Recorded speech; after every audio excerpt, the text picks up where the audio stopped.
Oras o diyat, ganap ng 14 minutos makalipas ang alas 8 ng umaga. Programang nakikinig, programang inaalam ang masasabi mo, programang magbibigay ng tama at totoo para tama ang alam mo. Tara, usap tayo para malaman ang Damdaming Bayan. Live sa DZRH Radio, DZRH TV at DZRH Digital. DZRH Damdaming Bayan.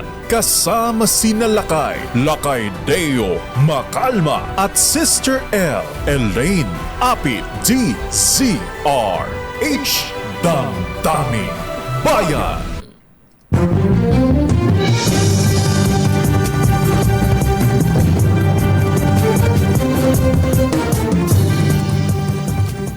Magandang umaga, Luzon, Visayas at Mindanao. Gayon din sa mga kababayan natin sa iba't ibang sulok ng mundo. Welcome sa inyong palatuntunan, ang Damdaming Bayan. Sa ngalan po ni Boss Deo Macalma, ito ang inyong lingkod si Romel Fuertes. At isang magandang umaga, Pilipinas. At sila kay Mayor mukhang humahabol, Lakay Romel. Humahangos. Humahangos. Nasaan na? And ito naman po si Sister L, Elaine Apit. Ngayong, thank God, it's Thursday. Isang araw na lang. Ayan. Friday na, Lakay Romel. At bukas ay holiday. Ayan. Ngayon ay ikalima tayo sa buwan ng Hunyo. At gusto ko lang batiin ng isang Diyos marhay na aga sa Indugabos ang mga kababayan ko sa Bicol, Lakay Romel, lalo na ang mga taga Barangay Bautista, Jubillar, Albay. Ayan.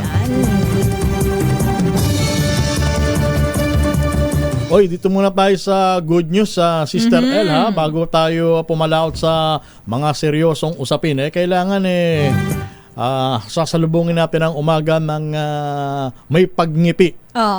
Sapagkat kahapon ay inaprubahan na ng Kongreso Ayun. sa ikatlo at huling pagbasa ang panukalang batas na nagdadagdag ng 200 pesos 200 pesos. So sa minimum na sweldo Yes. ng mga manggagawa. Pero yan po ay medyo mahaba-haba pa ang proseso niyan dahil bagamat aprobado na yan dyan sa Kongreso, idadalhin pa po yan sa Senado at of course kailangan pumasa po yan at kailangan mapirmahan din ng Pangulo muna. Ayan, para maging ganap na batas. Maging batas po yan. At syempre tayo naman, Lakay Romel, umaasa tayo na sana pagdating sa Senado ay hindi maging 75 pesos dyan. Kasi di ba marami tayong mga experience na ang ipinanukala ay kunyari 100. Pagdating kokonti na lang.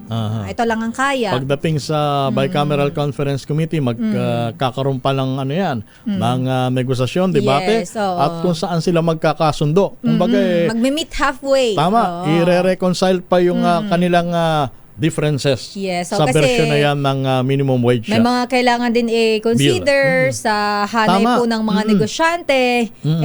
Kung yung iba kasi sabi nila hindi pa namin kakayanin yung ganyang increase.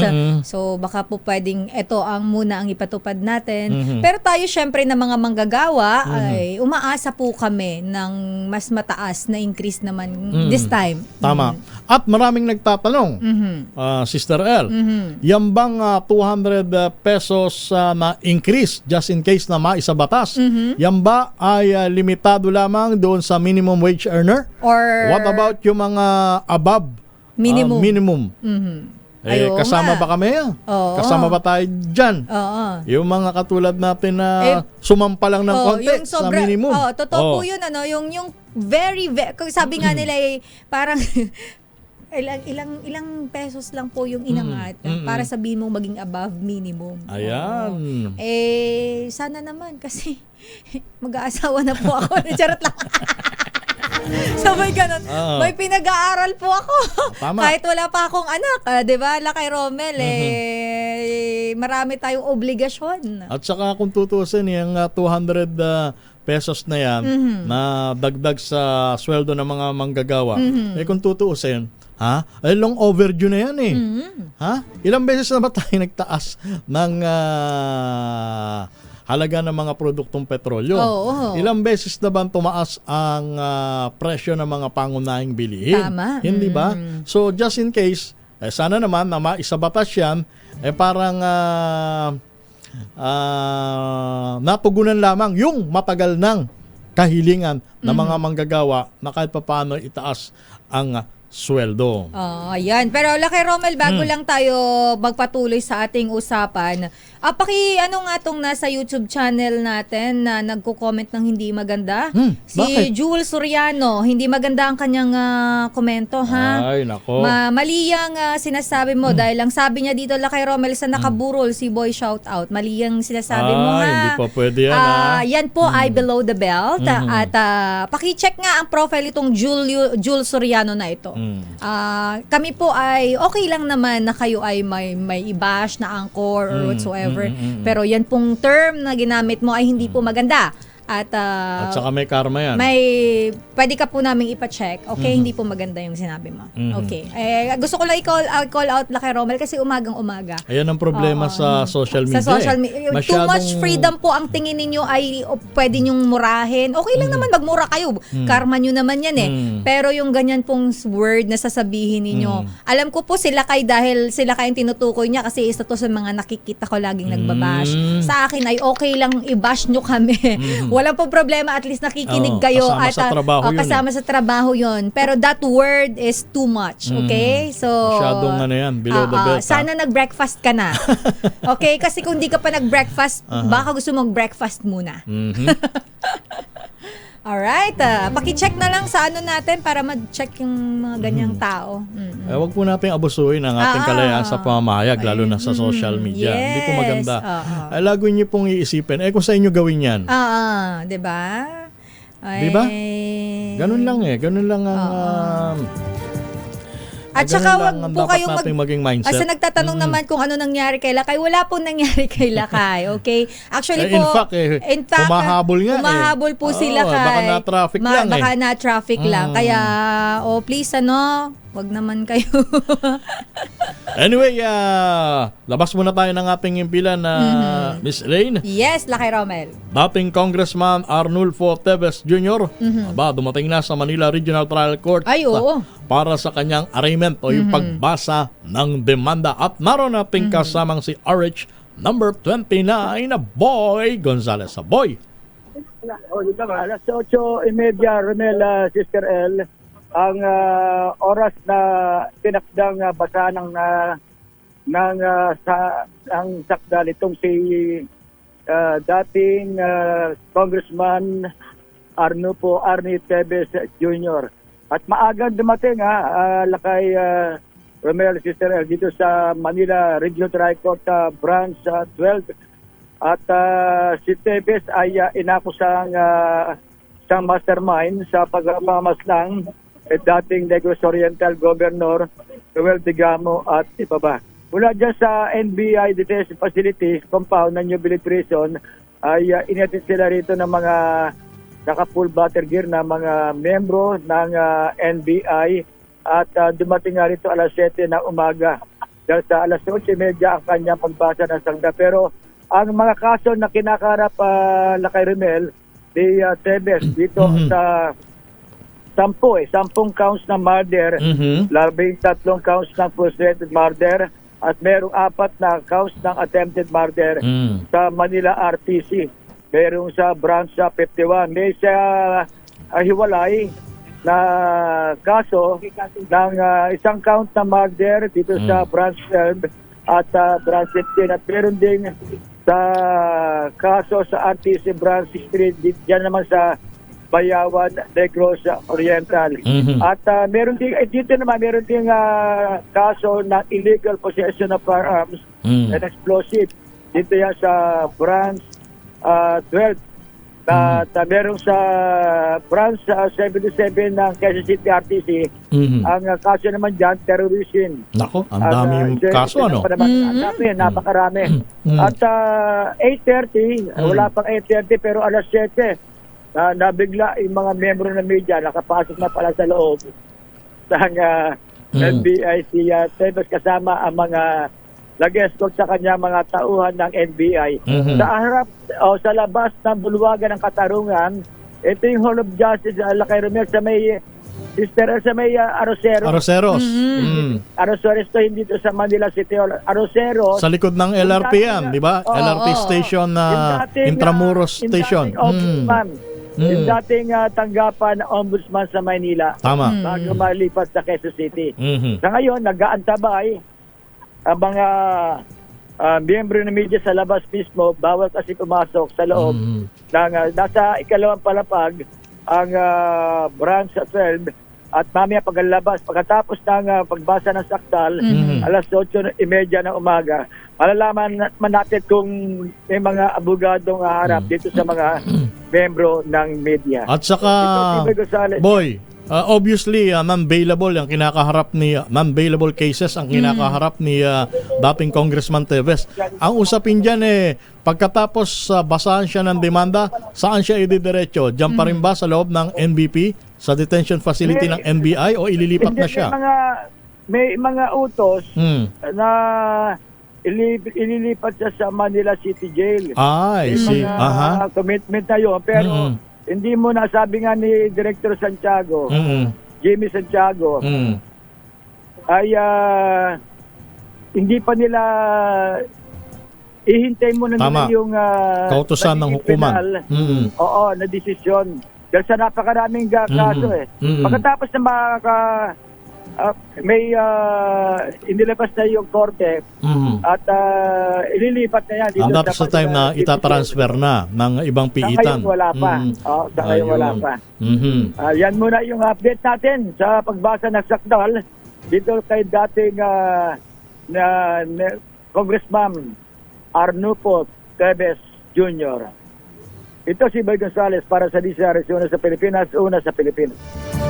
Maraming salamat, Boy Gonzales. Ayan na.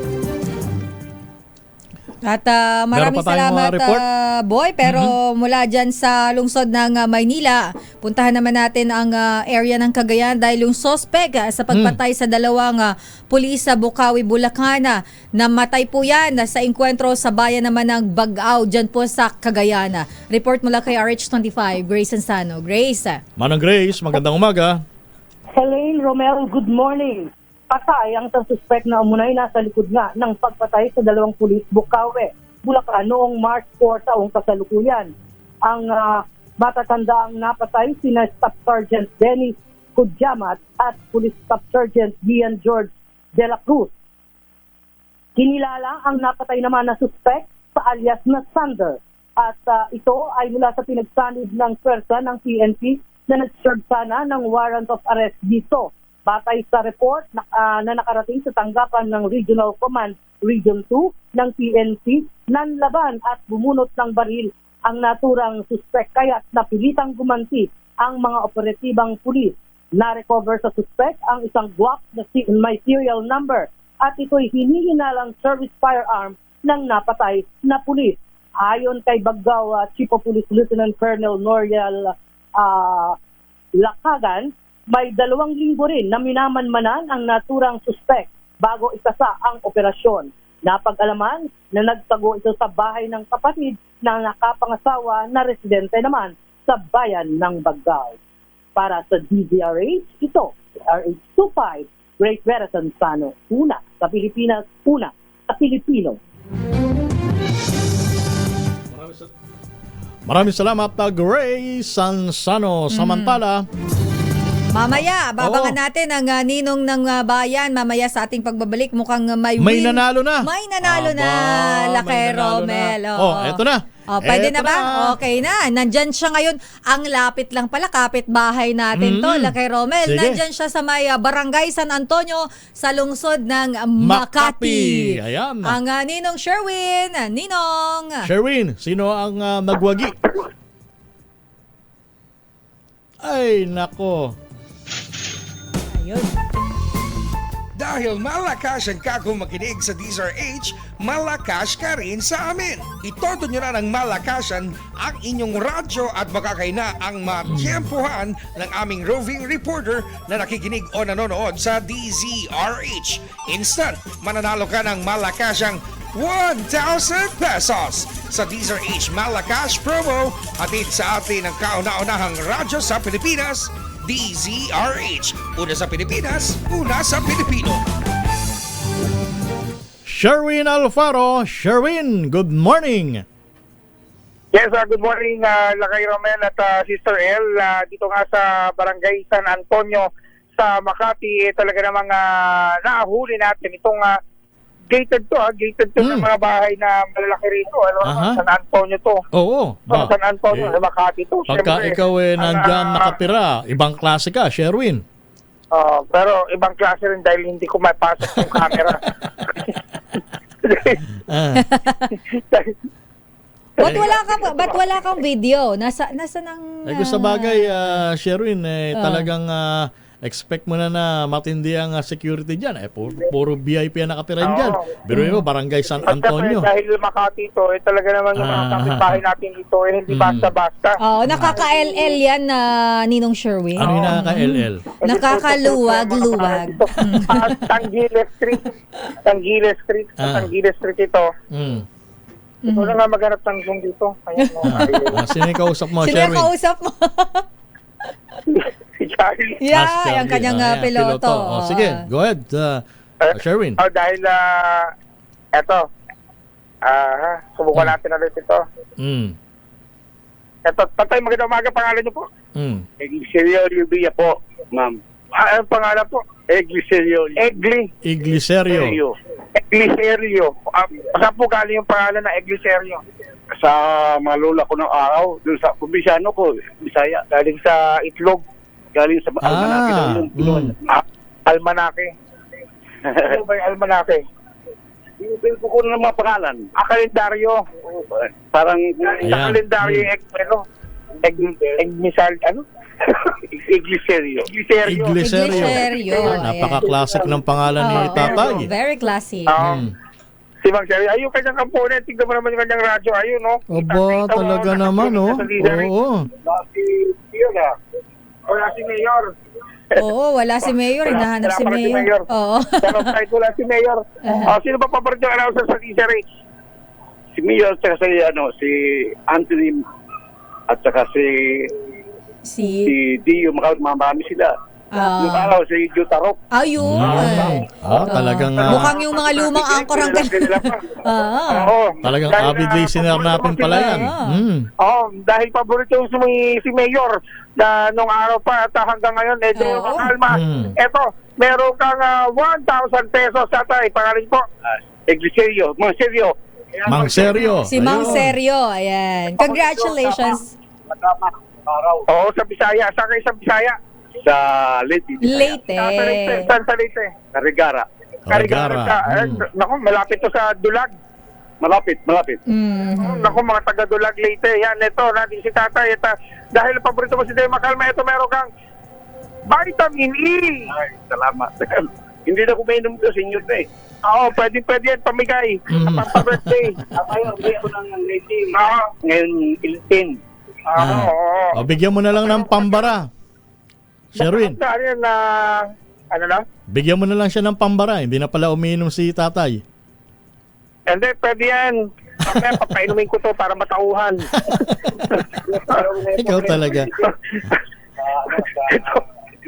Sa June 10, uuwi kayo ng Leyte. Oo, bakasyon ako pita sa Leyte. Piyesta. Barangay Tigbao, Carigara, Leyte.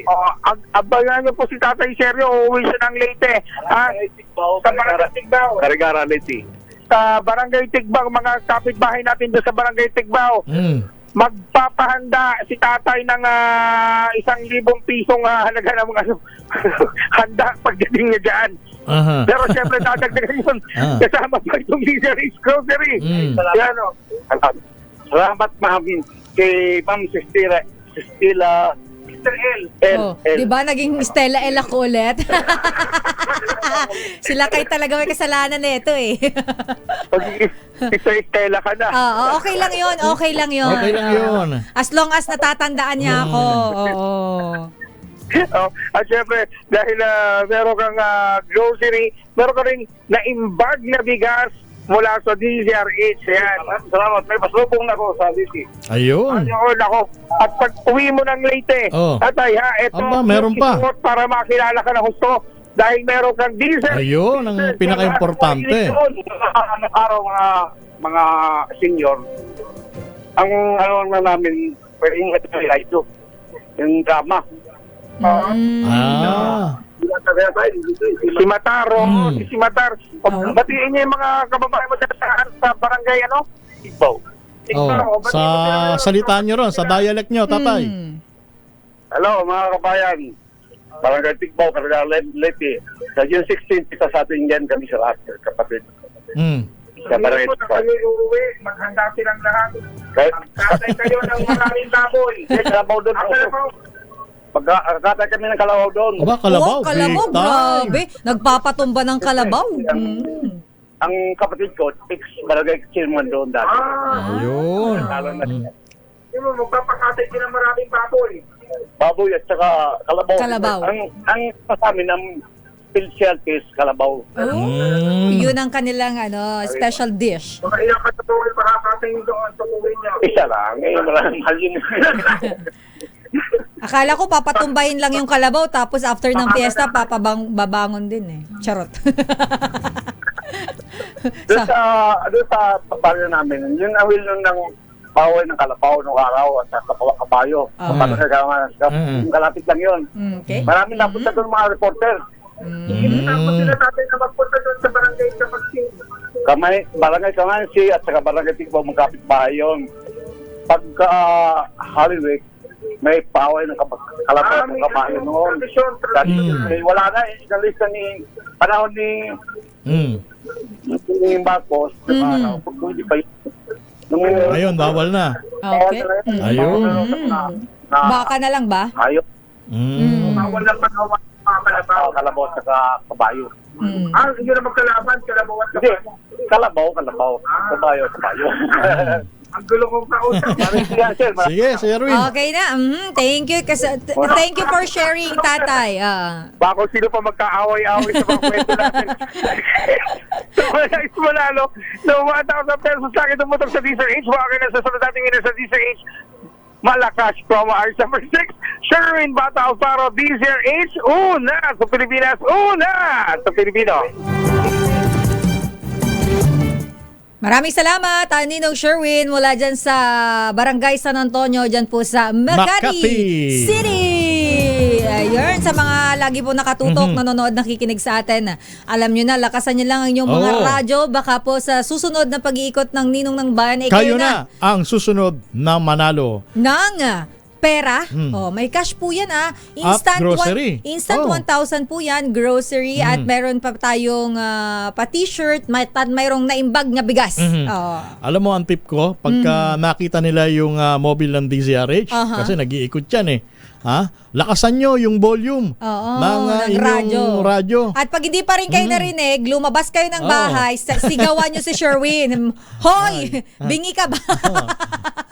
Nakikinig ako. Nanonood ako. Ayan. Hindi lang po sa mga nakikinig, pati rin po sa mga nanonood sa inyong mga cellphone, sa inyong mga telebisyon, kahit saan man po kayo, anong mga mode of media. Media. Kung saan man, sa online man yan, sa TV man yan, o kaya sa radyo. Okay. Lahat po kayo dito ay pwedeng manalo. Basta nakikinig po kayo sa amin. At mahuli kayo ni Sherwin on the spot na kayo ay nakamonitor sa ating programa sa ating istasyon. Kaya naman ikalat nyo na yan sa mga kapamilya ninyo. Laging tumutok dahil baka manalo sila. At ang oras natin, ganap ng 8:38 ng umaga. Marami pa tayong balita at tatalakayin pagkalipas ng patalastas na ito. Ang oras na yan ay Oras natin sa udyat, meron tayong 16 na minuto. makalipas ang alas 8 ng umaga. Kayo nanonood at nakikinig pa rin sa inyong programa Ang Damdaming Bayan. Sa ngalan ni Boss Deo Macalma, ito ang inyong lingkod, si Romel Fuertes. At kasama niyo pa rin po, of course, Sister L, Elaine Apit. At eto na, yung tinatalakay natin kanina, Sister L, yung desisyon ng mababang kapulungan ng Kongreso na pagtibayin sa ikatlo at tuling pagbasa ang panukalang batas na nagkakaloob ng dagdag na 200 piso sa mga sweldo ng mga manggagawa. At nasa linya sa panig ng mga employer si Ginoong Sergio Ortiz, ang Pangulo ng Employers Confederation of the Philippines. Good morning, Mr. Sergio Ortiz, sir. Maganda umaga sir Robert at Sister L at sa ating mga tagapakinig. Maganda ba sa pagdinig ng mga employer yung naging desisyon ng mababang kapulungan ng Kongreso na pagtibayin on their part yung 200 pesos na additional na sweldo sa ating mga manggagawa, sir? Actually, nagulat kami ba't ipinasa pa nila dahil noong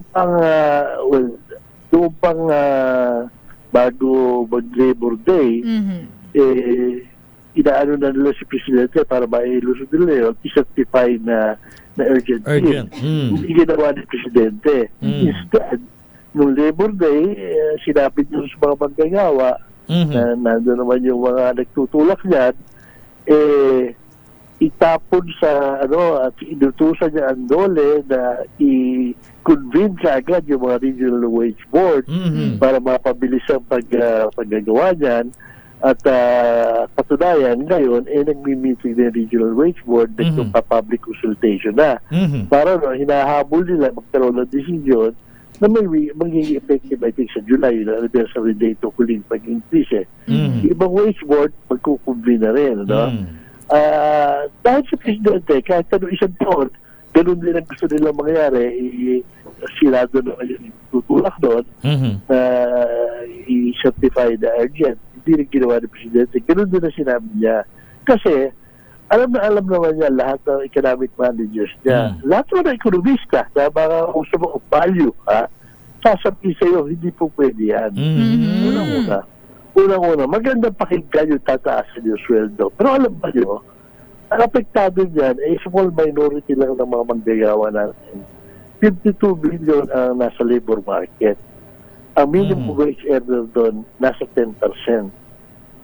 Ngayon, pag sinasabi mo across the board, yung i-increasean mo, nasama mo na yung mga managers, vice president, presidente ng kumpanya, at saka yung maapekto yung tinatawag na yung matutumbok, kakaroon distortion.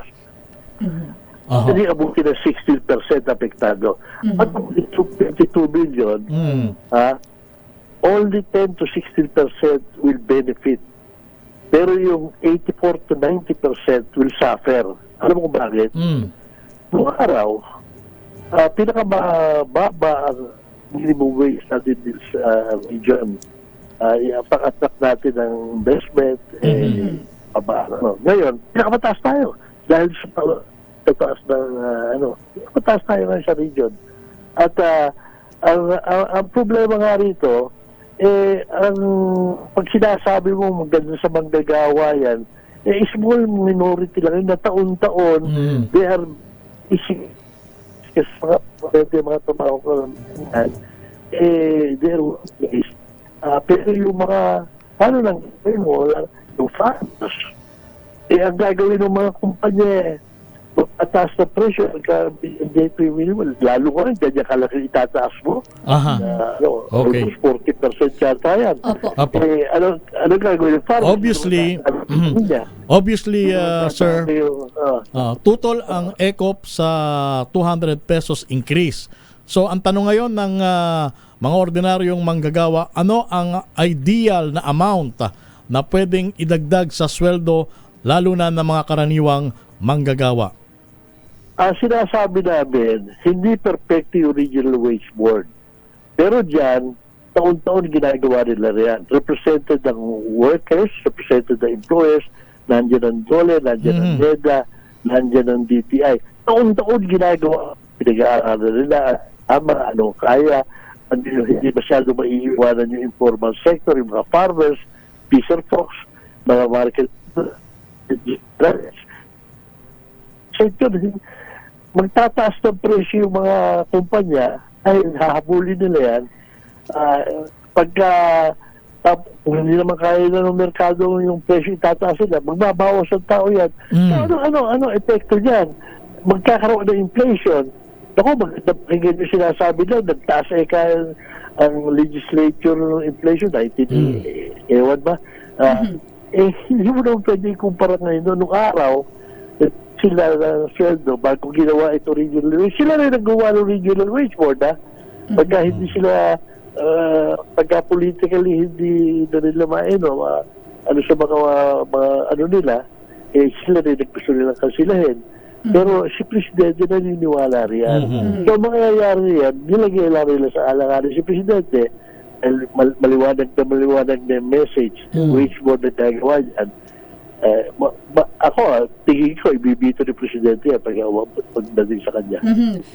Sir Ortiz, Luis, sir, of course, nabanggit nyo nga po kapag na ito ay sakali man maging batas at magtaas ang madagdagan kahit papano yung sahod ng mga manggagawa. Sa palagay po ba ninyo, dahil ang argumento, diskurso ng ating mga kababayan, makatarungan pa rin ba itong kasalukuyang sahod natin na batay sa kasalukuyang cost of living o pamumuhay po natin dahil masyadong mahal po yung presyo ng mga bilihin? Kumbaga, hindi na talaga kayang balikapin pa ng mga ordinaryong manggagawa yung epekto ng inflation.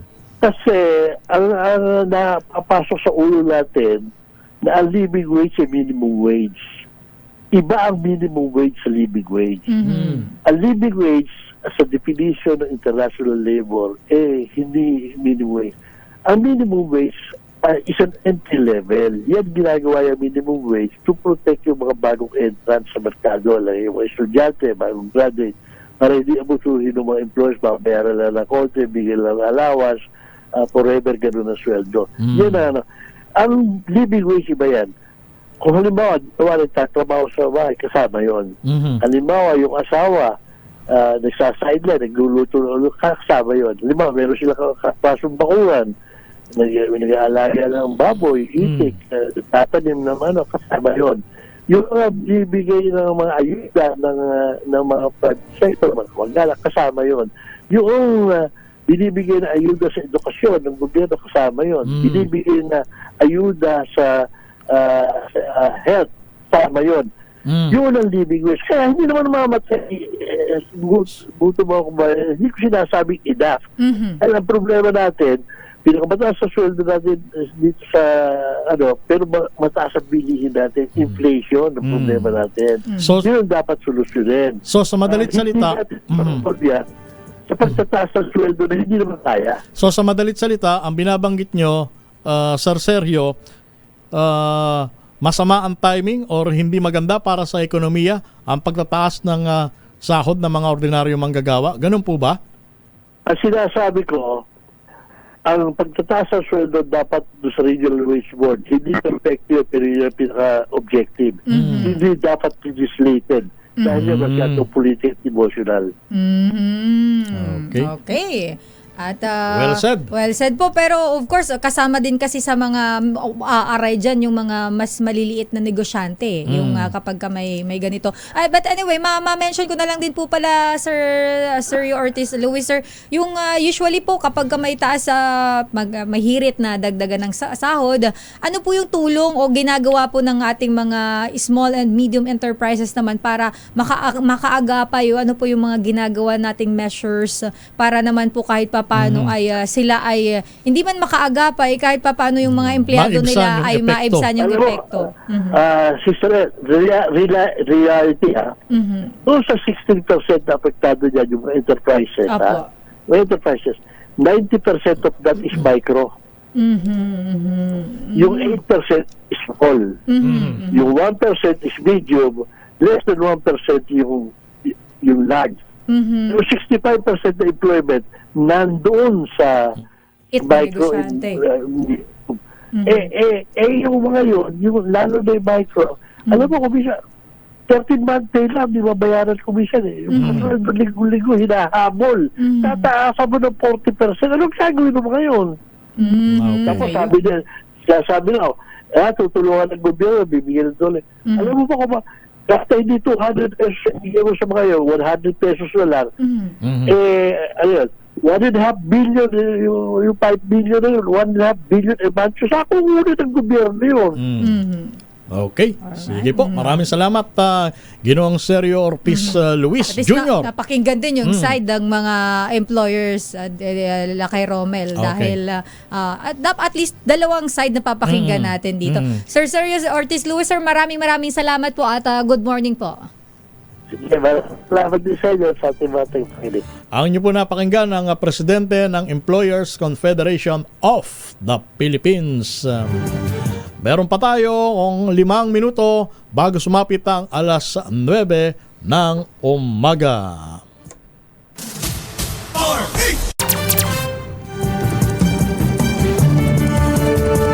Balik tayo sa inyong palatuntunan ng damdaming bayan. Minus muna si Boss Deo Macalma. Pero bukas sigurado na yan. Oo, umahabol. Bukas sigurado. Bukas, ayan, sigurado na daw bukas. Sigurado na yan. Nandito na si Boss Deo Macalma. Sabi ng spokesperson. Nag-text na. Ayan, so bukas. Sabi mo, bukas. pinaasa niya tayo ngayon, ha? So bukas, definitely. Kung kailan holiday. Oo nga, no? Ito talaga sila kayo. Pero alam mo, shout out ko lang kay Romel bago pa sa iba nating mga balita. Nanonood kasi ito palagi. Sabi niya, magandang umaga, Sister L. Basta ako maghapon RH pinapakinggan at pinapanood ko. Alam mo kung sino to? Sino yan? Itago natin sa pangalang Kaels Bartolome. Uy, si Apo Els Bartolome. Syempre, pagka nakikinig si Ka Els Bartolome, si General Bart nakikinig din. Ang kanyang kapatid na si dating PNP Chief, Nick Bartolome. Ayaw nga pala. No, Bart, di ba Bart ang palayaw niya? Ayan, Ayan, at magandang umaga sa kanilang mga kailyan dyan sa Herona, Tarlac. Ano to avid listener talaga natin tong sila Ka Els. Mukhang walang yung actually yung pihitan yata ng radyo nila kay Romel. Ano ba tawag doon? Naka-fix na. Naka-fix. Walang ibang estasyon. Kundi DZRH. DZRH Salamat lang. po. Thank you 24 po. oras pala sila naka-monitor. Oo, nanonood at nakikinig. Kay Romel. Ayan. Alam mo kanina, yung katatapos natin na interview kay Mr. Sergio Ortiz Luis. Luis, ang Pangulo ng ECOP or yung Employers Confederation of the Philippines. Obviously, ayaw nila Parang diba? sinasabi niya, indirectly saying na hindi, ayaw.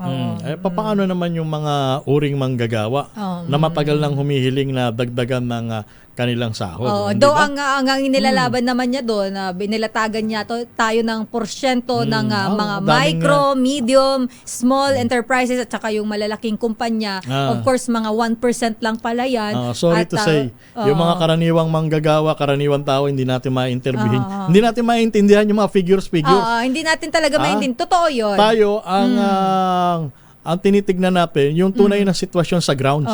Kaya nga nabanggit ko sa kanya kanina, di ba, kay Romel, na kung sa tingin niya ay makatarungan. Kaya ginamit ko yung word na makatarungan Kasi sa isang ordinaryong manggagawa, makatarungan pa ba? Kasi yung iba dyan kay Romel, realidad mag-uuwi na lang yan ng sahod niya sa kinsenas. O yung iba, 5,000, 6,000. Paano naman kung meron kang binabayaran ng kuryente, tubig, may anak kang pinag-aaral, ano na lang ang magiging buhay ng pamilya? Ayun. Diba? Sabi nga alangan namang hindi mo gastusin yung minimum wage na pinanggap mo. Oo, di ba? Nako. Tapos ipinapasa niya ngayon ang desisyon sa mga regional tripartite board. Na mabagal din naman. Pambihira. Napakabagal umaksyon Bakit naman kasi hindi nalang gawing centralized buo, isang ano na lang. Kung ano ang mayroon sa Maynila, mayroon ng sahod, ganun din sa probinsya, sa mga rehiyon. Kaya nga itong mga mambabatas, nung nahalata nila, parang napakakupad yatang magpasya na itong mga regional wage boards na to sa pagtatakda ng minimum wage increase. Kami na ang kikilos. Idaan natin sa legislation. Sa batas na lang natin. Tama. Ngayon, kung halimbawang meron silang concern dahil maapektuhan daw ang ekonomiya pag itinaas na ng 200 piso ang minimum na sahod, di mag-reconcile tayo kung saan parehong makikinabang ang mga employer at the same time yung labor sector. Yes, oo. Parang kumbaga kung hindi man kaya yung ganong Oo. kataas, bakit hindi na lang siguro tayo magkasundo? Tama. Mag-meet halfway tayo. oo. Na parang since ito ang demand ninyo, hindi namin kaya, pero po pwede tayo dito tayo sa gitna Yun. tayo. Sa gitna tayo. Tama. Diba? Mahirap kasi yung sarado agad ang pintuan na pag sinabi, hindi pa pwede yan. Oo. Dahil maapektuhan ng ekonomiya. Kaya nga Oo. ini-insist ko sa kanya kung tingin niya makatarungan. Pero gusto naman nating intindihin, iniintindi naman natin Tama. yung sitwasyon nila. Pero ang ordinaryong mamamayan na nagugutom ang pamilya, hindi naman po siguro maiintindihan masyado Tama. yung mga ganyan. Yung mga Dahil figures yung mga ganyan po talaga ay mahirap intindihin kung kumakalamang sikmura mo. At katulad nga nitong komento ng isa sa ating mga viewers, Laki Romel, sa ating YouTube channel, si Wolves Lavin. Sabi niya, seryo, sabi niya, ikaw mag-minimum wage. Tingnan natin yan pinagsasabi mo. Tapos sabi naman ni Willie Abad, Galit sila. Oo. matagal ng gasgas ang rason ng mga negosyanteng yan. Sergio Ortiz na yan. Naku po, sabi niya. Sa isang banda, naunawaan din natin yung hinaing or apprehension ng employers. Kasi nga, merong mga employers na baka hindi kakayanin nga yung 200 pesos na increase. Which is we understand. And therefore, umisip tayo ng paraan na kakayanin nila. At the same time, mabibigyan ng benepisyo yung mga manggagawa. Let's say, hindi natin kaya yung 200 pesos baka naman sa 100 pesos pwede tayo.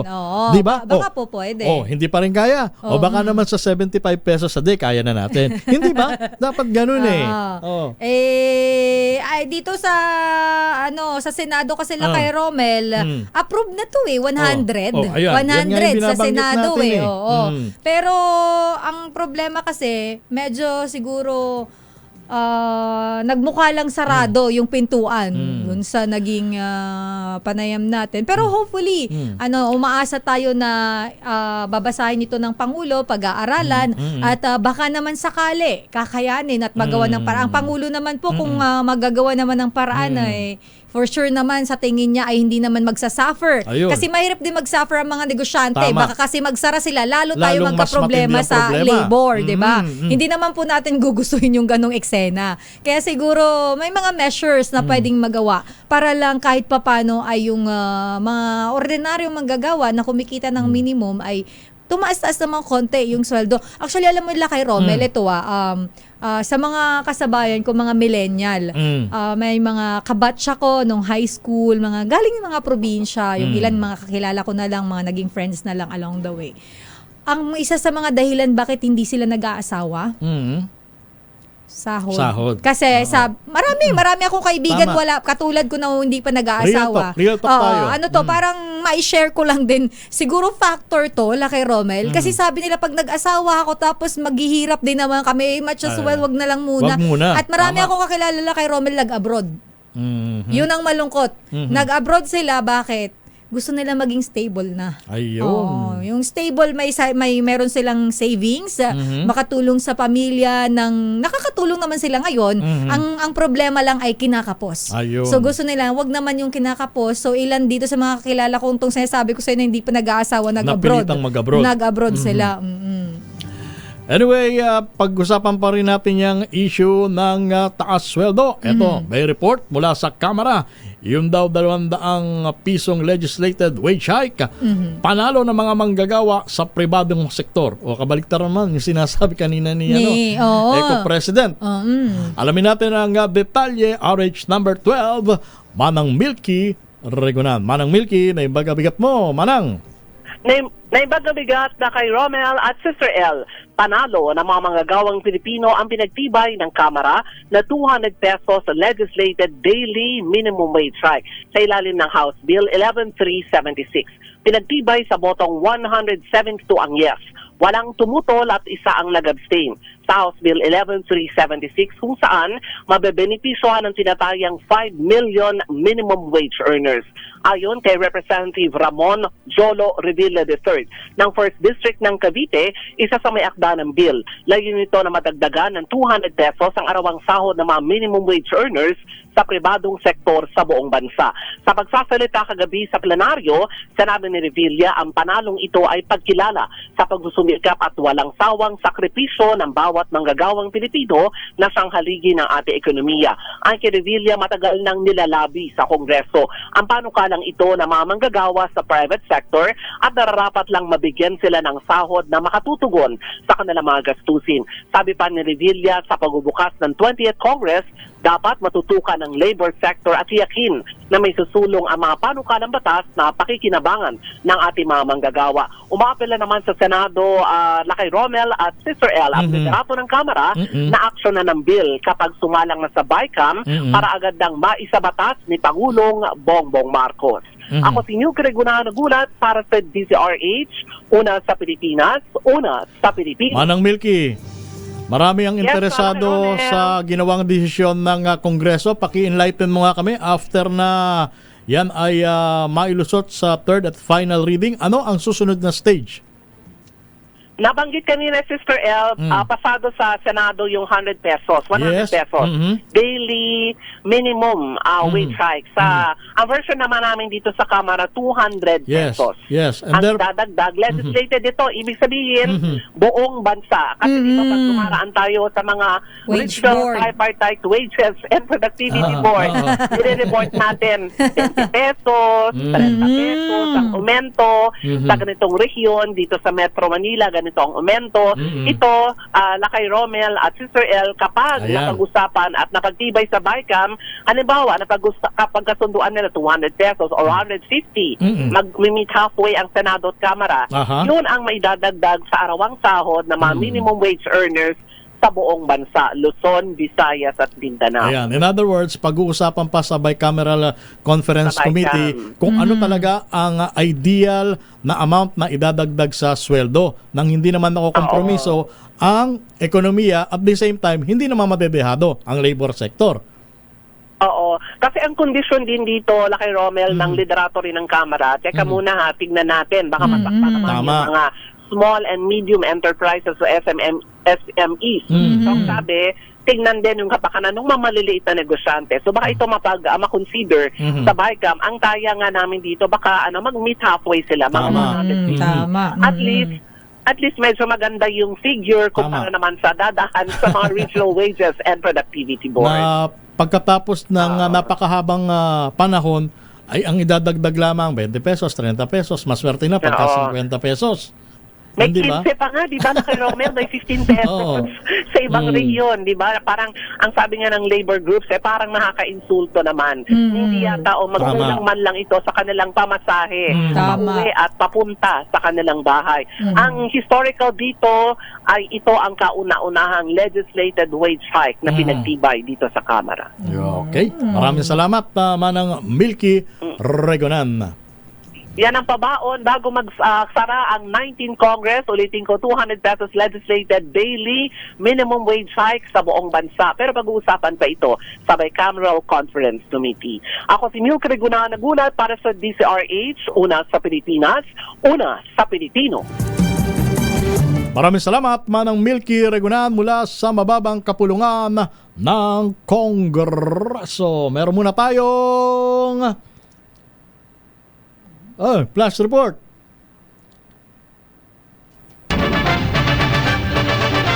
Flash Report. Flash Report! Inflation ng bansa bagyang bumagal sa 1.3% ngayong May mula sa 1.4% noong Abril, ayon po yan sa Philippine Statistics Authority. 1.3 to mula 1.4%. Sige. Alamin natin sa mga ekonomista kung ano ang ibig sabihin niyan. Tsaka pagkausapan kasi ng inflation, bumagal ibig sabihin yan kapag bumagal ang inflation, ano ang epekto sa mga presyo ng Tama. bilihin. 'Di ba? Kasi alam mo medyo mahirap kapag gumagamit tayo sa radyo or sa atin sa media ng mga figures at mga technical words na dapat mas naiintindihan ng general public. Ng simpleng tao. Yes, ng simpleng tao. Ano ba yung inflation na yan? Hindi ba? Ang pagkakaunawa lang natin ang inflation na yan po yung sukatan sa paggalaw ng pagtaas ng presyo ng mga pangunahing bilihin at serbisyo. Yun po yung usually ang epekto niyan, Laki Romel, sa mga araw-araw na pangangailangan ng bawat Pilipino, presyo ng bilihin. So sa ekonomiya po mayroon niyang kinalaman. Pero mas okay na i-explain din kasi yan, Laki Romel, sa ating mga nanonood at nakikinig, sa mga kababayan natin. Tanong ko nga, Laki Romel, may pakialam ba dyan yung nagbebenta ng asin sa palengke? Baka mamaya tanongin mo ano ba ang inflation ngayon? Ha? Ano yun? Nakakain ba yun? Do yung iba, of course knowledgeable sila. We're not saying na hindi alam. Pero mas okay yung ang term natin ay layman's term. Tama. Naiintindihan ng bawat ordinaryong Pilipino. Kumbaga gawin natin simple. Yung paliwanag. Oo, yung mga komplikado, iwasan na natin. Kaya minsan kasi Laki Romel, kapag komplikado, nagkakaano tayo gulo-gulo. Yun yung nagiging dahilan. Pero on the other hand, sabi naman nila, kaya daw tayo bumabagsak sa comprehension. So may mga argumento. May puntos din. Oo, may argumento sa mga ganyan. Ready na ba si Giselle Ricafort? Nandyan na ba si Giselle? Sige, okay, malaman ito natin. Balikan muna natin ang kaso ni dating Congressman Arnolfo Teves sa Laki Romel. Okay. Dahil daw yung pagkonsolida ng mga kaso ni Teves na nagaling. Wait lang. Ibig sabihin yung i-consolidate, pag-isahin na lamang yung mga kasong kinakaharap ni dating Congressman Teves. Nasa galing daw ng kanyang abogado. Ayon naman yan sa National Bureau of Investigation. Detalye balita mo, RH15, Giselle Ricafort. Giselle, good morning. Good morning, Lakay. Sister El, nasa kamay na raw ng kampo ni dating Congressman Arnie Teves kung saan kulungan siya ililipat mula sa detention facility ng National Bureau of Investigation sa New Bilibid Prison sa Muntinlupa City.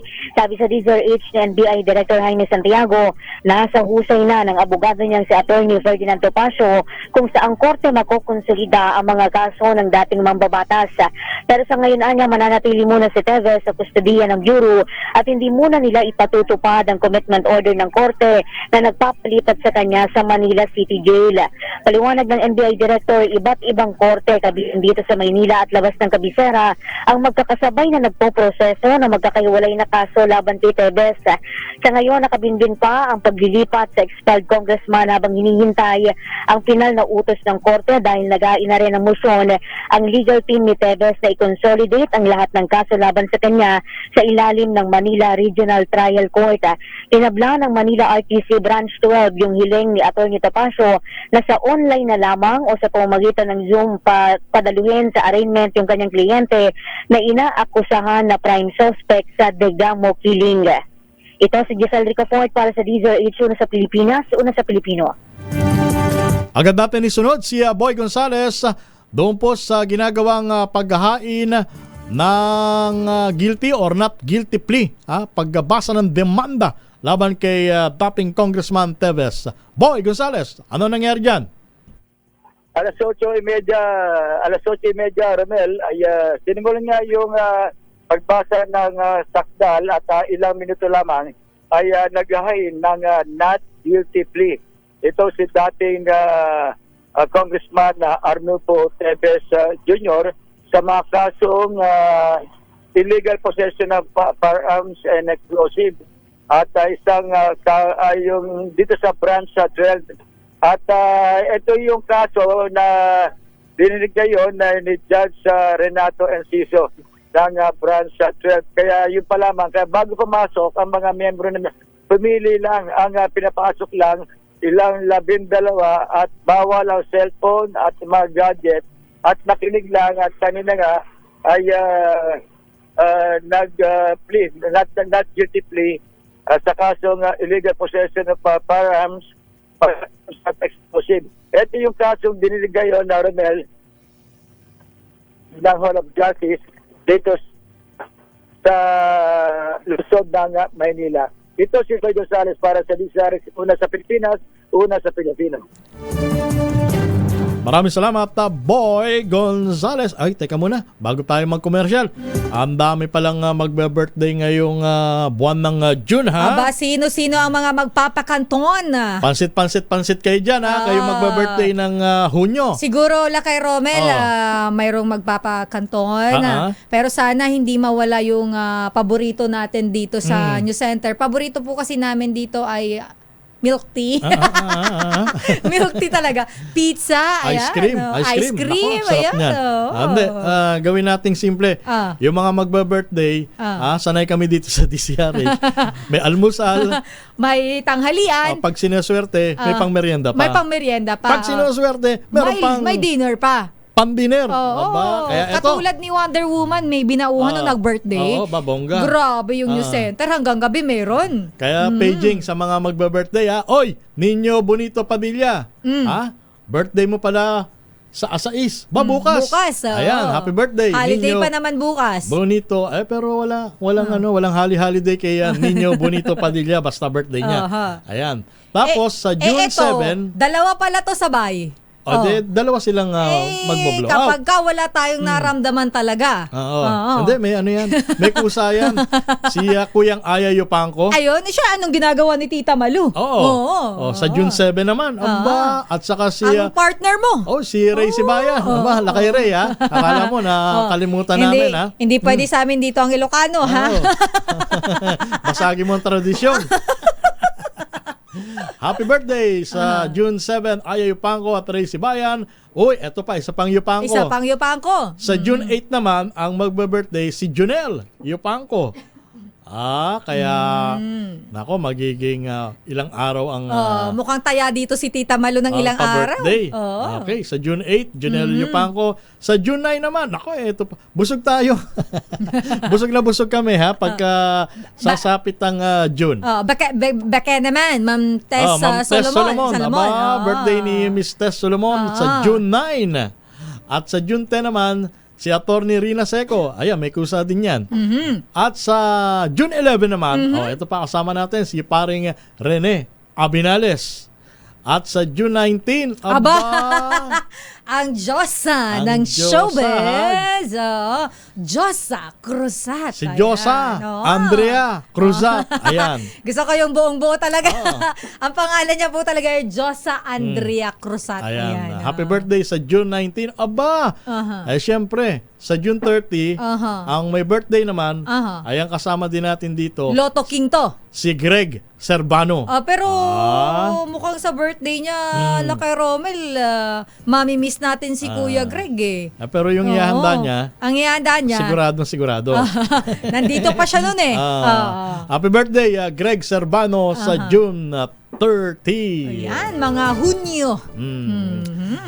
Oras natin, alas 9:19 ng umaga. Babalik pa kami sa ating talakayan at iba pang balita makalipas ang patalastas na ito. This time check.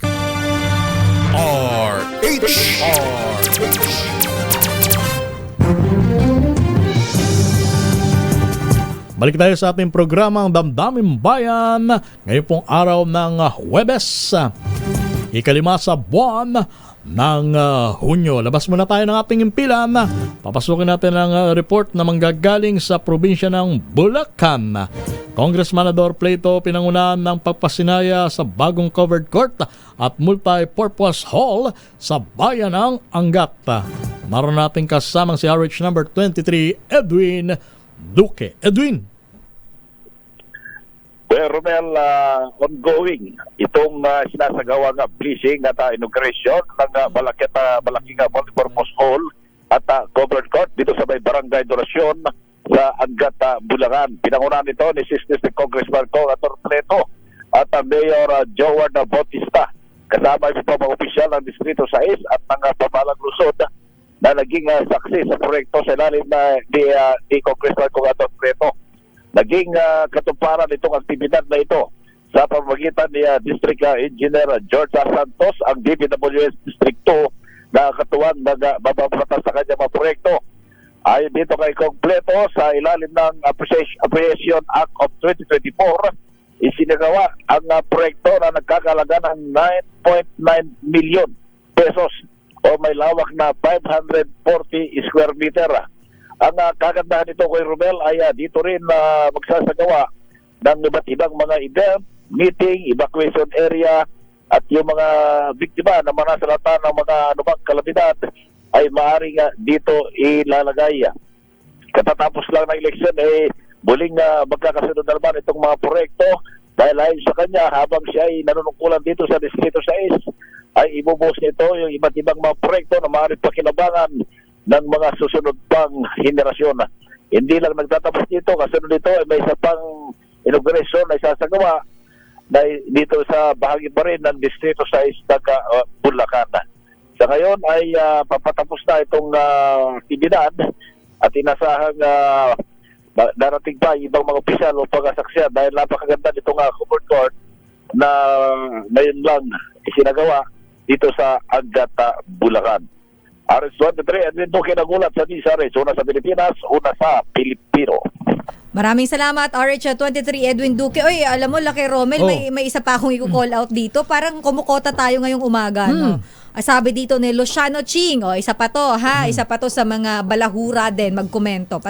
Pasensya na po kayo sa aking word. Sabi niya nasa ICU pa yata si Deo. Sus, grabe naman kayo. Sabi niya swerte pa. Huwag Swerte kayong pa rin ganyan, siya ha? at hindi sa ICC na tenga. Ayoko man pong basahin to sa ere, pero gusto ko pong i-call out yung mga ganitong komento. We don't allow this kind of comments. At Okay? saka tulad nga na paulit-ulit natin binabanggit, ang karma nandiyan lang yan. At digital na. Yes, at tatandaan nyo po may freedom of expression po tayo na tinatawag, pero ang mga ganitong komento ay hindi po natin tinotolerate. So, kung kayo po ay nag-wish, nag-curse ng hindi maganda sa kapwa ninyo, baka mamaya mag-boomerang yan sa'yo. Bumalik sa inyo yan. So, kung hindi man sa'yo, worse sa mga kamag-anak mo. Na walang kamalay-malay sa ginawa mong kasalanan. Hindi po maganda. Kung yan man ay screen name na ginagamit mo, tandaan mo, may karma po yan. Yan lang naman ang masasabi ko. And again, siguro yung mga ganitong komento na nagko-comment, i-block na lang natin dahil hindi po kayo kawalan.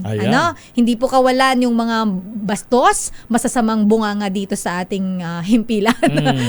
Yun lang ang masasabi ko, Laki Romel. Hindi kasi maganda yung nag-wish sila ng ikasasama. Hindi maganda sa kapwa.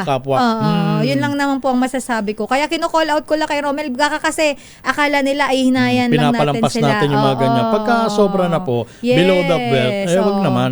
Hindi naman kami tuod dito na pinapalampas yung mga ganyang komento nga na pang-iinsulto sa ating mga kasama.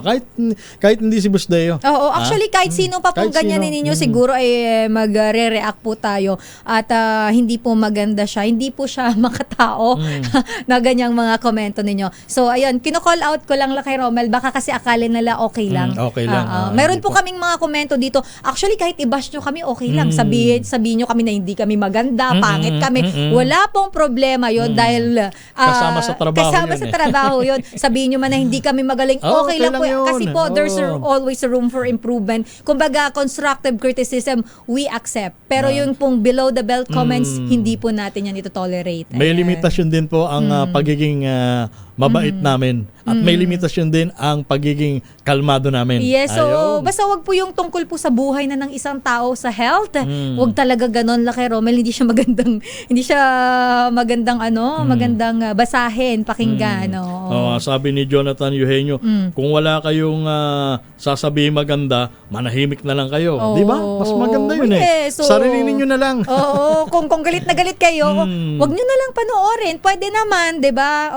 At yung mga, pansin nyo yung mga nagko-comment dito tungkol sa kumbaga, nag-criticize. Wala naman kaming problema dun Actually, welcome po yun sa amin. Tama. Pero wag naman po yung hindi magandang komento. Kasi dalawa na, Laki Romel, ngayong umaga, nakakadalawa na. Ay, nako. Oo, pero okay lang yan. Hayaan na natin sila. May God bless you all na lang. Ayan. Oo. Pero may mga nagre-react dun sa inflation, Lakay Romel. Nabasa ko dito sa Facebook kasi, sabi ni Henry, ang kanyang username, pag tumaas ang inflation, mas maraming magugutom kaysa hindi tataas ang sweldo ng manggagawa. Ayun. No? Tama nga naman. Pag tumaas ang sweldo, yung inflation ay bumilis at nagmahal ang presyo ng mga bilihin, kahit papano, kumbaga, mayroon tayong dagdag na sweldo na kahit papano, sige, tumaas man, makakabili pa rin ako kasi may konti akong dagdag.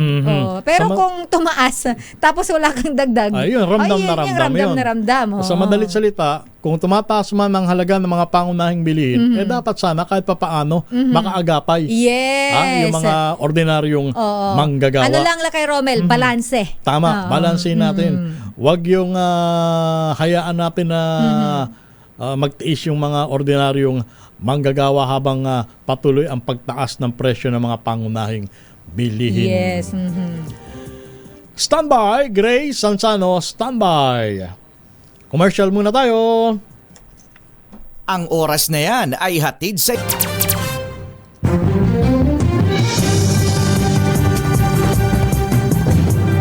38 minuto makalipas ang alas 9 ng umaga. Ngayon pong araw ng Huwebes, ikalima po tayo sa buwan ng Hunyo. Labas ulit tayo ng ating impilan. Labas tayo ng Metro Manila, lalaking suspect sa blackmailing at sextortion sa Arayat, Pampanga, arestado. Ibalita mo yan, RH number 25, Grace Sansano. Manang Grace. Elaine, hawak na ngayon ng Anti-Cybercrime Regional Office ang isang na nasa 20 gulang at umano'y nasa likod ng sextortion o pangbabakme ang 17 anyos na nagita mula sa Arayat, Pampanga. Kay Colonel Artemio Ricardo, ang chief ng Regional Anti-Cyber Unit ng Region 3, ikinasa kagabi ang naturang operation matapos na mabong si alias na noon ay nasa isang motel na ng naturang bayan. Kasama nga sinasabing dagaan ni Ricardo ay tinatakot ang biktima ng suspect at ipapakalat daw ang trato ito kung hindi makikipagkita. At dito nga sa salaysay ng biktima, hindi nito kilala ang suspect na nakachat lamang niya. Kung kaya't nagulat ito kung bakit siya kilala at hawak nito ang mga nude photos at videos. Ipinagagawa din daw sa kanya ang isang site kung saan inutusan siyang magtungo sa isang motel at makakapit na isang lalaki. At dito, pilit siya na inutusan makipag i-video ito. Kung hindi, ay kanyang ipapakalat ang mga naunang video nito. Ang isang pinagtataka nga nitong biktima kung bakit mayroong siyang hawak ang natatandaan daw niya. Okay. Ang cellphone doon sa technician. Kaya posibleng nakalkal nito ang mga sikreto at personal nitong files. Sa ngayon, dahil dito, ay hindi nga raw nito masikmura ang mga pinapagawa ng suspect at agad na itong nagsumbong sa otoridad. Ngayon ay isinakasa na ang patong-patong na kaso laban sa suspect. Yan ang ating update. Ito si RH25 Grace Vera Sansano. Una sa Pilipinas, una sa Pilipino. Maraming salamat, Grace Sansano. Nagabi sa ating oras, 19 minutos bago sumapit ang alas 10 ng umaga. Akalaan mo yun. Pero alam mo lang kay Romel, bago pa sa iba nating mga balita, sabi ni Revi de Mesa, sana raw ay makahanap ng long-term solution sa presyo ng kuryente, tubig, gasolina, pataba. Naku, importante ito, Lakay Romel, at farm inputs. Sa mga magsasaka. Yes, at iba pang necessities na pang araw-araw. Tama ka dyan, ano? Kasi madalas ang nagiging solusyon natin parang band-aid solution, pansamantala, Lakay Romel. Wala tayo yung long-term o pang matagalang solusyon na tutugon sa mga ganito nating problema. Ayan. At sana, kahit manawari sa pagbubukas ng ika-4 na State of the Nation address oo, nalalapit ni na yan. Pangulong Bongbong Marcos Jr. sa July 28. Yes. Sana yung mga ganyang kahilingan ay magkaroon na ng katuparan. Yes, ito sa ina-encourage natin kay Romel na ano ba yung damdaming bayan ng ating mga kababayan? Ano ba yung gusto nilang iparating sa gobyerno? Para through our program na babasa natin, na ipaparating natin ang Malacanang lagi nakamonitor sa atin yan, marinig nila ano nga ba yung mga hinaing ng bawat pamilyang Pilipino, ng bawat isang Pilipino na kanilang hinihiling sa gobyerno na sana ay mapagtuunan ng pansin katulad niyan. Pero gusto kong batiin nanonood sa atin kay Romel. Sige. Eto, Good morning. sasamantalahin ko na to. Nanonood, nagkomento sa atin si Amado Liadones. Hi, good morning Sister El. Sabi na shout out po sa mga taga CSR Sorsogon Provincial Hospital. Especially daw sa kanya, ayan. Si Tita MM Liadones. Ganda mo po. Salamat. Ayan. May pa I love you pa siya. Love you, Mama. Chup chup. Ayan. Good morning. Good morning po sa inyo. At of course, sa mga nakatutok sa atin, sabi ni Joseph Habunal, afraid na tuloy ako mag-chat. Baka Bakit magalit naman? si Sister M. Hindi naman. Sabi ko nga, lahat tayo merong freedom of speech at expression. Wag lang tayong sosobra. Wag lang yung below the belt. Ay, hindi naman po ako nagagalit. Ako ay hindi nagagalit. Kino-call out ko lang yung hindi magandang sinasabi. Oo.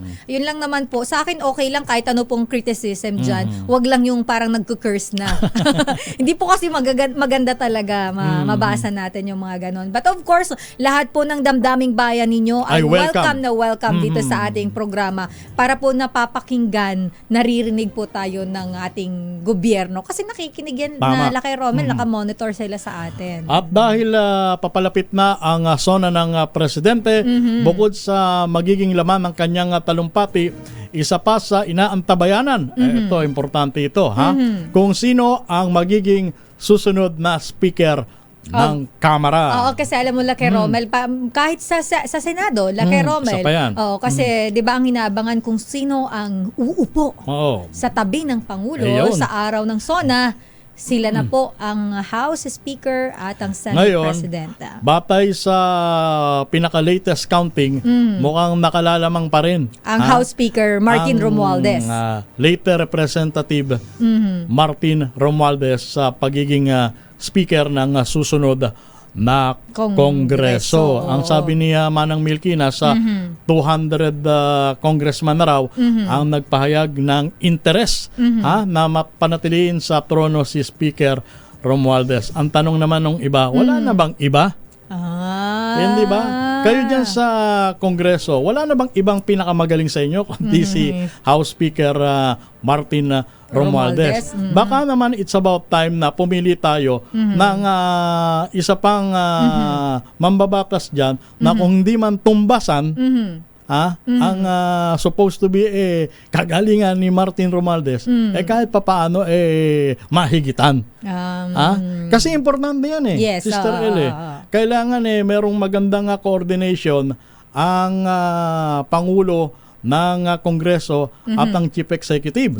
Siyempre, doon sa pagbalangkas ng mga panukalang batas, kailangan dyan merong mutual understanding. Ika nga, ang House Speaker at ang Senate President and of course yung Chief Executive. Napaka-importante po niyan para may harmony. Tama. Ngayon, granted, for the sake of argument, sabi ng iba, assuming arguendo, ika nga, na maraming panukalang batas ang naipasa sa ilalim ng liderato ni Martin Romualdez. Bakit mukhang hindi naman yata nararamdaman ng publiko sa grassroots level? Ngayon, sabi dahil daw kay Speaker Romualdez dumami ang ayuda. Bakit dumami nga ang ayuda? Mataas pa rin ang antas ng kagutuman. Mataas pa rin ang antas ng kahirapan. Mukhang baka it's about time na parendahan natin sa ibang mambabatas na humawak ng trono ng Kongreso. O kaya siguro kay Romel, baka sabihin naman, ayaw nyo lang kay Martin Romualdez siguro sabihin na natin, timbangin muna natin, baka may mas better. Tama. Diba? Hindi naman natin sinasabi na hindi okay ang House Speaker Romualdez. Pero, ganun yun kay Romel, diba? Yung may, okay na to pero may mas okay pa pala. 'Di ba? At saka- Yun na lang para baka kasi may ma-offend Sige, baka ayaw nila ng ganung komento. Kung may mas better, sabi nga nila, kung ikaw ay magaling pero may mas magaling sa'yo, bakit hindi na lang subukan? siya? Oo. At saka kung ang hinahabol natin, mapataas ang rating ng presidente, baka siguro it's about time na kahit papaano subukan natin yung ibang katandem niya. Yes. So kasi lang kay Romel Diba? yung mga yung ganyan po nagre-reflect naman talaga yun sa pangulo Ang boomerang niyan, ang balik niyan lagi sa presidente. Tama. Hindi naman po yan mismo sa kanila. Pansinin niyo kapag may kapalpakan, presidente ang sinisisi. Tama. Bakit? Alam niyo na. Sa madalit salita, magiging collateral damage ang presidente pagka hindi nagustuhan ng taong bayan ang performance ng Speaker of the House. Hindi ba? Pansinin ninyo. Actually, kaya mga cabinet secretaries, alam natin yan, yung mga yan, kapag ka may pumalpa, kapag ka medyo may hindi magandang, hindi lang po sa administrasyon ngayon, kahit sa mga previews, saan po ba ang nagiging epekto? Lagi sa chief executive Kasi siya ang ulo. Tama. Ngayon, tulad na nabanggit ko, nagiging collateral damage ang presidente. Ito classic example, wala itong ibang ibig sabihin. Nung nag-away si House Speaker Romualdez at si Vice President Sara Duterte, sino ang naapektuhan? Ang Pangulo. Ano ang nangyari sa popularity rating ng presidente? Bumagsak ng bumagsak. Hindi ba? Kasi, obviously, kung ano ang gusto ng presidente, ang nananaig yung gusto ng House Speaker. Isa pang halimbawa, ayaw ng presidente, ayaw ko niyang impeachment na yan. Kasi divisive yan. Magkakawatak-watak lang tayo. Anong ginawa ng liderato ng Kamara? Sinulong pa rin. Ngayon, ang boomerang niyan, ang balik niyan sa presidente. Ang resulta, bagsak ang rating ng presidente. Kaya kung ako lang ang masusunod, since nag-umpisa na tayo na magkaroon ng pagbabago sa hanay ng gabinete, baka siguro it's about time na dito sa mababang kapulungan ng Kongreso and sa Senado na rin, magkaroon tayo ng bagong itsura o bagong mukha naman. Yes, siguro pwede naman ma-consider lang po It's just an opinion at ito po ay amin lang saloobin o damdamin lang. Baka sakali lang. Alam natin na ang labanan sa speakership at saka sa presidency ng Senado ay numbers game. Yes, so totoo naman po yan. Actually, mga mambabatas po talaga desisyon nila yan kung sino ang gusto nilang maging leader nila, sino ang mamuno sa kanila, sino ang mag-head sa kanila, nasa kamay nila yan. Pero kami rito, yun nga, katulad ng opinion ng iba nating kababayan, baka naman kung po pwede. Kung po pwede lang kung naman. po pwede lang naman, i-consider natin. Kasi marami na rin papasok na Tama. bago. Marami dyan. Maraming magagaling din dyan. Credentials and then yung kumbaga yung abilidad. Baka mas may itotodo pa nga other than Speaker Martin Romualdez. So liwanagin natin na wala tayong against kay kay Speaker Romualdez. Kasi nandito na tayo sa transition period, nasa pagbabago ang Pangulo nga, 'di ba? Nag-decide siya na magpa-courtesy resignation. Bakit? Kasi gusto niyang i-evaluate ulit. Bakit hindi niyo po i-evaluate naman dito sa Kongreso? I-evaluate. Pwede pa ba o baka po pwedeng iba naman? Diba? Baka po pwedeng rendahan ng ibang tao ang mababang kapulungan ng Kongreso. Alalahanin natin 3 taon na lang. Yes. Napakaikli na lang yan. Sa 2028 po ay meron tayong election ulit.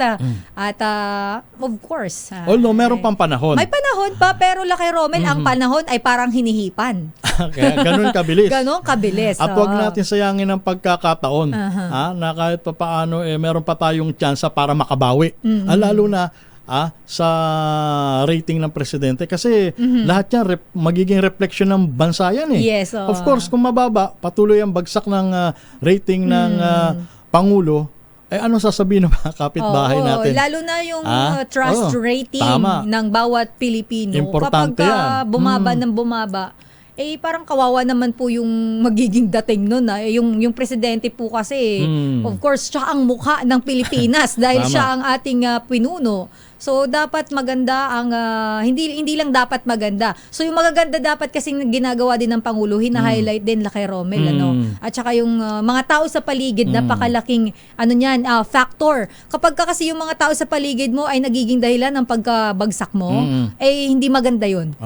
Ito, basahin ko lang yung komento ng isa nating nag-text. Ano sabi? Si Boy Ano Boy sabi? Junior, ang sabi niya, mananatiling mababa ang rating ng presidente hanggat nananaig ang anino sa kanya ng House Speaker. O tignan niya. Opinion niya na. Yan ang kanyang damdamin. Oo. Nako. Marami nga mga nagko-comment Lakay Romel na mga kanilang damdamin talaga tungkol dito. Sabi dito korap po ang Ba't naman ganyan?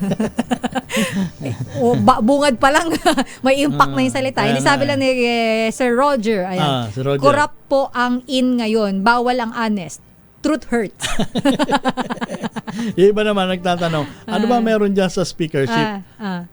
Ay sabi dito, itong panalo comment ni Vale Paredes. Lakay Romel, wala na bang iba na pwedeng maging speaker? Sino pa ba ang makapupuno ng bulsa ng mga congressman? Sabi niya. Meron pa bang iba? Actually, sabi marami. niya, Sir Romualdez lang yan, sabi ni Vale. Ito talaga, kayo talaga ang kukulit ninyo, pero nakakatuwa na yung pinapahayag talaga nila yung nararamdaman nila Lakay Romel. Sa tanong kung meron pa bang qualified na umupo bilang susunod na speaker ng Kongreso, actually marami. Yun nga lang, sabi nga natin, ang pagpili sa speakership ng Kongreso numbers game. Yes. 'Di ba? Oo, dapat yung numero ay manaig. Sino ba ang lalamang? Pero ang tanong ay nasa bola kasi yan ng mga kasamahan niya, ng mga kongresista nasa rin. inyo ang kapasyahan niyan. Yung kumbaga ang kapalaran ng magiging susunod na speaker ay nasa kamay ng kanyang mga kasamahan. Ayun. Meron na lamang tayong 6 na minuto bago sumapit ang 10:00 ng umaga.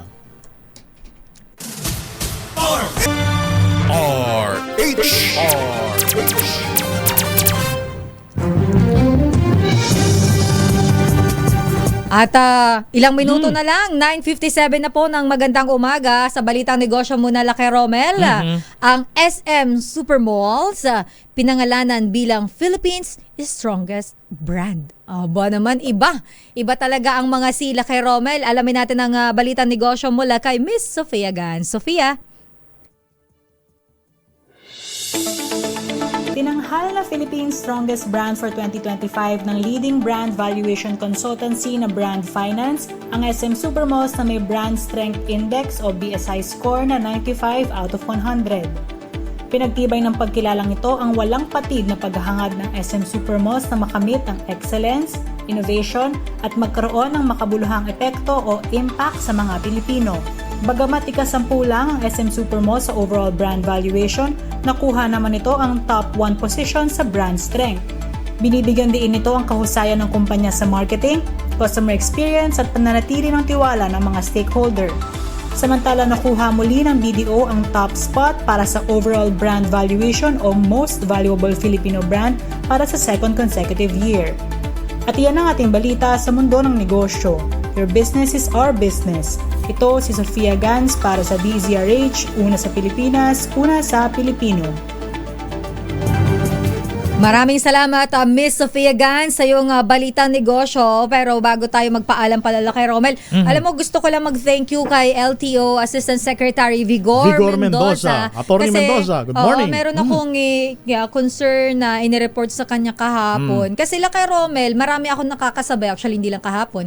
Yung mga sasakyan na naglalagay ng hindi ko lang alam, lalagyan ba nila ng pang-mount ba yun ng bike or whatsoever. Yung sa likod? Sa likod na talagang intentional, iginanon niya sa gitna at hindi talaga nakikita ang plaka. May batas tayo, di ba, na kailangan ang plaka po ng sasakyan ninyo ay walang kahit anong nakaharang. Walang takip. Kailangan visible, likod man po yan o harapan ng inyong mga sasakyan. Pero itong sasakyan nito, aside sa kamote na siya, hindi pa visible ang kanyang plaka. Hindi nababasa, Lakay Romel. Anong klaseng sasakyan yan? Ano bang sasakyan tong nakasabay ko kahapon? Kasi nakunan ko naman siya dun sa aking dashcam Ayun, kay maganda Romel. yun. Kaya sabi ko kay Asek, pasuyo na lang ako para siguro ma-double check nila yung mga ganito. At mahirap na, hindi nakikita ang plaka eh. So kung ganito po yung mga makakasabay nyo tas kinakamote kayo at ma-aksidente kayo at takbuhan kayo, hindi nyo to marereport. Bakit? Hindi nyo naman nakikita yung plaka eh. Alam mo, may babala na dyan ng LTO kabilang na doon sa mga motorsiklo na naglalagay ng takip sa kanilang plate number para hindi mahuli sa CCTV camera. Lalo na may NCAP na tayo. May NCAP na tayo. Huwag niyo subukan ng LTO sapagkat ang namumuno ngayon sa LTO ay action man. Yes, so talagang at nagulat nga ako, nag-reply agad si Ase, kaya maraming salamat po at thank God naman yung aking rear dashcam nakunan yung plaka sa harapan at sinend ko na din sa kanya. So hindi din na natin i-mention, LTO na ang bahala na magbigay ng parusa sa mga ganitong mga kamote. Sabi ko nga kay Asek okay lang po na medyo kamote. Pero dahil sabi ko, labag sa batas to So kaya binigay na natin para siguro yung mga ganon maturuan na din ng leksyon. Leksyon na din po yun. Baka akala nyo po kasi simple lang yung violation ninyo na ganyan. Yan po ay may batas at kailangan po alam natin yung batas. At saka yung plate number, kaya ginawa yan para maging visible sa publiko. Hindi para takpan ninyo. Akala ko una na kay Romel coding siya. Hindi siya coding kasi number 3. Kahapon ay coding ay hindi naman 3, di ba? Kasi ang 1 and 2 Monday. 3 and 4 Tuesday. So hindi siya coding kahapon. Kaya nagulat ako na nangangamote siya. So at nakatakip yung kanyang plaka. Sige. Siguro sadyang ganun lang siya. Hintayin mo na lang yung ipapadalang subpoena sa'yo ng LTO kung sino ka man, ha? Oo. But anyway, bago tayo magpaalam, babatiin ko lang mga nakatutok sa atin. Nakikinig si Kuya Ryan Reyes. Nakikinig daw sila kasama ang anak ng Supremo na si Florante Rosales. Florante. At isama na din natin si Senator Lapid. Senator Lapid. Senator Lito Lapid. Good morning. Lapid. Good morning, Senator Lapid. Ninong Supremo, of course, at ang kanyang COS, si Sir Ricky, and of course, Mike Belen. Magandang umaga sa inyo. At wala ba tayo dyan? ang sabi ni Leo Palo, yung buong staff daw ni Senador Bongo naka-monitor sa atin. Ayos Good morning, Leo Palo at sa buong team ng Malasakit. Lalo na si SBG. Ayan. Good morning din po kay Senator Bongo. Ayos yung mga senador nakikinig sa atin.